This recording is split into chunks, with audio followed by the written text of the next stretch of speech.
Hello guys, welcome back to my YouTube channel. आज मैं the forgotten field मानवा का चैप्टर 123 को हिंदी में एक्सप्लेन करने वाली हूँ। अगर आप मेरे चैनल पर न्यू हो तो वीडियो को लाइक और चैनल को सब्सक्राइब करना बिल्कुल भी मत भूलना। तो जल्दी से स्टार्ट करते हैं चैप्टर 123।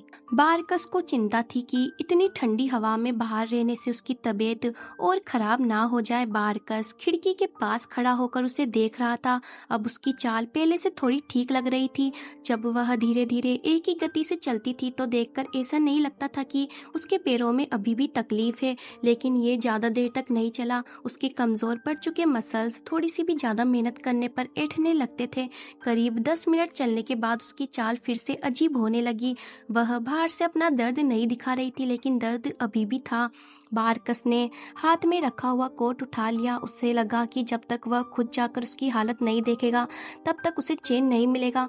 वह कमरे से बाहर निकला तो सामने से डेरेन सीढ़ियों से ऊपर आता हुआ मिल गया। डेरेन के हाथ में एक छोटा सा कागज था जो टेलीग्राम जैसा था। बारकस ने उसे देखकर पूछा, क्या हुआ? डेरेन ने बताया कि नॉर्थ में भेजे हुए लोगों ने एक जरूरी पत्र भेजा है और इस वजह से इमरजेंसी मीटिंग बुलाना ठीक रहेगा। बारकस ने वह कागज लिया और उसे पढ़ा। उसमें ईस्टर्न स्क्रिप्ट और इंपेरियल की आम भाषा दोनों मिली हुई थी। रिपोर्ट में साफ लिखा था कि नॉर्थ में युद्ध की तैयारी हो रही है और वे इसे लेकर काफी गंभीर है। बारकस ने पूछा कि कैपिटल में मौजूद उनके लोगों की तरफ से अभी तक कोई खबर आई है या नहीं। डेरेन ने कहा, नहीं, अभी तक नहीं आई। इसका मतलब था कि नॉर्थ में जो हलचल हो रही है उसकी खबर अभी बीच वाले इलाकों तक नहीं पहुंची थी। इससे ये भी पता चलता था कि हेमडल फैमिली बहुत संभल कर कदम उठा रही थी। बारकस ने कहा कि सिर्फ इतनी जानकारी काफी नहीं है। जब तक पूरी स्थिति का पता न चल जाए तब तक उन्हें ध्यान रखना होगा कि कोई अफवाह ना फैले। फिर उसने कहा कि सबसे भरोसेमंद स्टाफ ऑफिसर्स को चुनकर मीटिंग हॉल में बुलाया जाए। डेरेन ने पूछा, किस किस को बुलाना है? बारकस ने कहा, बेरोफ, लेडजेन और राबोमीर। इतने लोग काफी है। ये वही लोग थे जिन पर बारकस पहले से नजर रखे हुए था। डेरेन ने उनके नाम सुनकर सिर हिलाया। उसने कहा कि ये तीनों अपने मुंह से कोई बात बाहर नहीं निकालेंगे और इस मामले को संभाल कर रखेंगे। वह उन्हें थोड़ी देर में कॉन्फ्रेंस रूम में तैयार रखेगा। डेरेन के जाने के बाद बारकस ने टेलीग्राम को अपने कोट के अंदर वाली जेब में रख लिया और सीधा सीढ़ियों से नीचे चला गया। उसके दिमाग में तुरंत नॉर्थ ईस्ट की खराब होती राजनीतिक स्थिति घूमने लगी। बारकस कई बातों के बारे में सोचने लगा। नियम के हिसाब से उसे ये पूरी स्थिति इंपेरियल पैलेस को बतानी चाहिए थी, लेकिन वह सोच रहा था कि क्या अभी ऐसा करना सही रहेगा। उसे लगा कि हेमडेल फैमिली बिना किसी तैयारी के इतना बड़ा और खतरनाक कदम नहीं उठा सकती। बहुत संभव था कि उन्होंने बड़े इंपेरियल ऑफिशियल्स और कई दूसरे नोबल्स को भी अपने साथ मिला लिया हो। अगर उनके साथ जुड़े हुए परिवारों में से एक भी बड़ा लॉर्ड गद्दारी कर देता तो एम्पायर की पूरी व्यवस्था बहुत जल्दी टूट सकती थी। इसलिए बारकस ने सोचा कि अभी उसे चुपचाप और जानकारी इकट्ठी करनी चाहिए और बाल्टो को अंदर ही अंदर घेरने की तैयारी करनी चाहिए। इतना सोचते सोचते उसकी आंखों में दर्द होने लगा। उसने अपनी आंखें रगड़ी। तभी पास से एक ठंडी और सुंदर आवाज आई, बारकस। बारकस अभी ग्रेट हॉल से निकलकर मिलिट्री ऑफिस की तरफ जा रहा था, लेकिन आवाज सुनकर वही रुक गया। उसकी वाइफ, जो थोड़ी देर पहले तक पीछे वाले गार्डन में घूम रही थी, अब मेन कैसल के सामने पवेलियन के पास बैठी हुई थी। वह अचानक अपनी जगह से खड़ी हो गई। उसने बारकस से पूछा कि वह इस समय क्या कर रहा है। उसे लगा था कि बारकस बाहर किसी जरूरी काम में व्यस्त होगा। वह जल्दी से बारकस की तरफ आने लगी, लेकिन अचानक उसका पैर बुरी तरह लड़खड़ा गया। बारकस ने तुरंत उसे कमर से पकड़ लिया, जिससे वह गिरने से बच गई। जब बारकस ने उसे अपनी बाहों में संभाला तो उसे महसूस हुआ कि उसका शरीर बहुत हल्का लग रहा था, लगभग बिना वजन जैसा। इससे बारकस का गला सूखने लगा। उसने नीचे उसके लाल हुए चेहरे को देखा और उसके चेहरे पर उसे लेकर नाराजगी दिखाई दी। फिर उसने उसकी गर्दन और कानों के पास हल्की लालिमा देखी। इससे बारकस को अंदर से एक अजीब सी बेचैनी हुई, लेकिन उसने उस बात पर ध्यान नहीं दिया और उसे ठीक से संभाल कर खड़ा कर दिया। सबसे पहले बारकस थालिया को कहता कहता है प्लीज़ बी केयरफुल। थालिया जवाब देती है कि वो नॉर्मली केयरफुल ही रहती है, बस प्रॉब्लम ये हुई कि बारकस अचानक उसके सामने आ गया, इसलिए वो संभाल नहीं पाई। थालिया नीचे देखते हुए थोड़ा इरिटेट टोन में बोलती है। उसका यूजुअल थोड़ा एटीट्यूड वाला टोन ही है, लेकिन बारकस नोटिस करता है कि आज वो काफ़ी थकी हुई और लो एनर्जी लग रही है। बारकस उसका बिखरा हुआ कॉलर ठीक करता है और फिर अपना हाथ की बेक से उसकी लाल गरम चीक को टच करता है। वो चेक करता है और कहता है तुम्हारा फीवर अभी कम्प्लीटली ठीक नहीं हुआ, तुम अपने रूम में रेस्ट क्यों नहीं कर रही। थालिया बताती है कि बेडरूम में रहना उसके लिए सफोकेटिंग है, ऊपर से फायर पैलेस में जल रही लकड़ी के स्मोक स्मेल की वजह से उसका गला और ज़्यादा इरिटेट हो रहा है।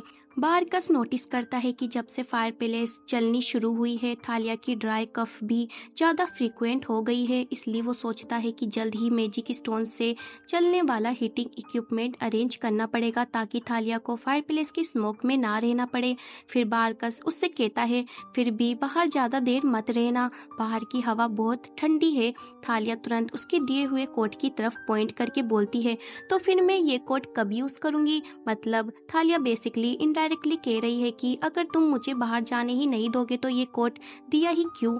बारकस कुछ देर चुप रहता है और फिर कैजुअली बोलता है जब तुम मेरे साथ बाहर जाओगी तब पहन लेना।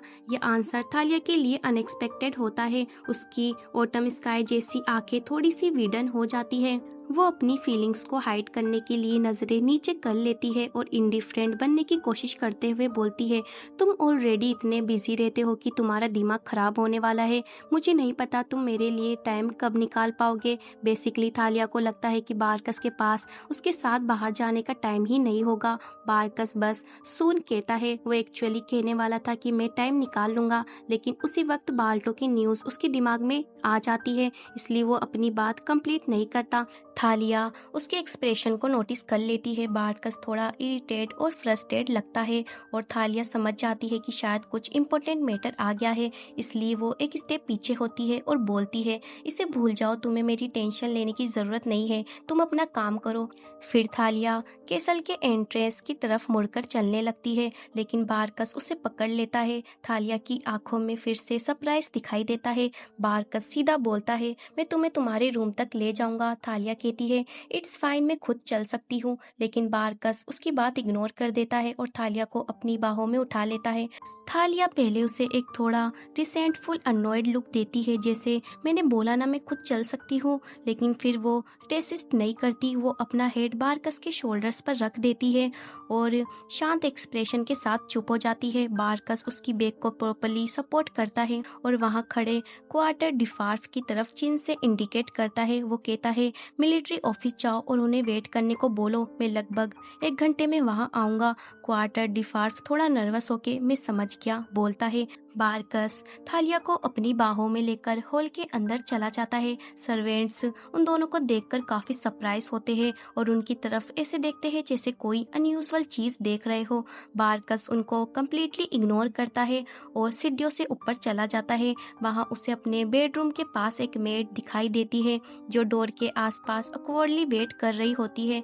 बारकस पूछता है तुम यहाँ क्या कर रही हो। मेड एकदम से सरप्राइज हो जाती है। वो एक्सप्लेन करती है योर ग्रेस ग्रैंड डचेस ने आज सुबह फ्रेश फ्रूट मांगा था, इसलिए हम मार्केट से कुछ फ्रेश फ्रूट लेकर आए, लेकिन वो थोड़ी देर के लिए रूम से बाहर थी, इसलिए मैं यही वेट कर रही थी। बारकस उसके हाथ में रखे ट्रे को देखता है। ट्रे में बहुत से फ्रेश फ्रूट्स रखे हुए होते हैं। यहाँ एक इम्पोर्टेंट चीज़ है। बारकस को याद आता है कि थालिया नॉर्मली फ्रूट्स या हनी या फिर ड्रिंक्स ही ज़्यादा कंज्यूम करती है और वो भी बहुत कम। नैनी को उसे खाने के लिए बार बार इंसिस्ट करना पड़ता था, इसलिए बारकस को थोड़ा रिलीफ फील होता है कि अब थालिया ने खुद कुछ खाने की चीज़ मांगी है।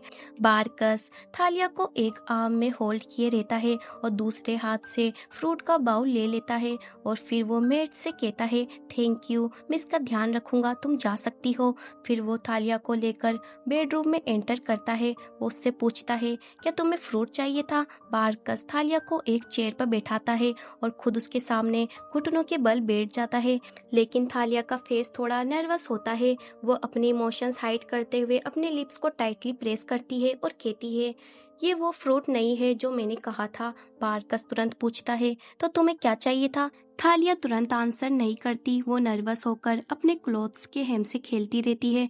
काफी देर बाद वो धीरे से बोलती है, स्ट्रॉबेरीज। बारकस का एक्सप्रेशन सीरियस हो जाता है क्योंकि स्ट्रॉबेरीज इस सीजन में अवेलेबल नहीं है। काफी टाइम से ऑफ सीजन चल रही है। थालिया को भी पता है कि स्ट्रॉबेरीज मिलना डिफिकल्ट है, इसलिए वो तुरंत डिफेंसिव हो जाती है। मैंने बस उन्हें कहा था कि अगर मिल सके तो ट्राई करके देख लेना।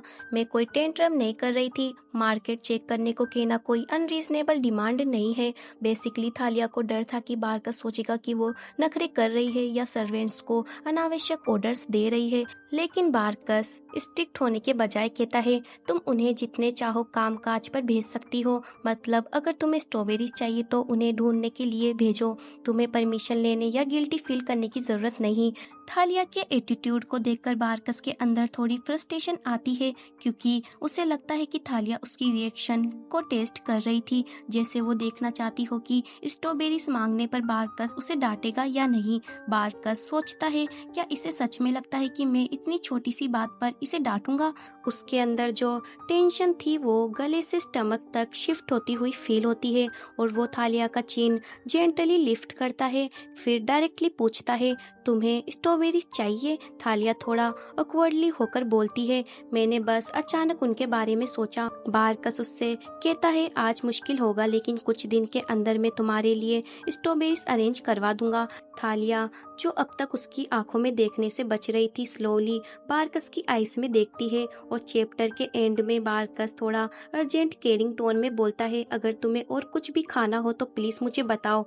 और इसी के साथ ये चैप्टर यहीं पर फिनिश हो जाता है। अगर आपको इसका नेक्स्ट चैप्टर भी चाहिए तो मुझे कमेंट कर जरूर बताना। तो मिलते हैं नेक्स्ट वीडियो में, जब तक के लिए बाय बाय।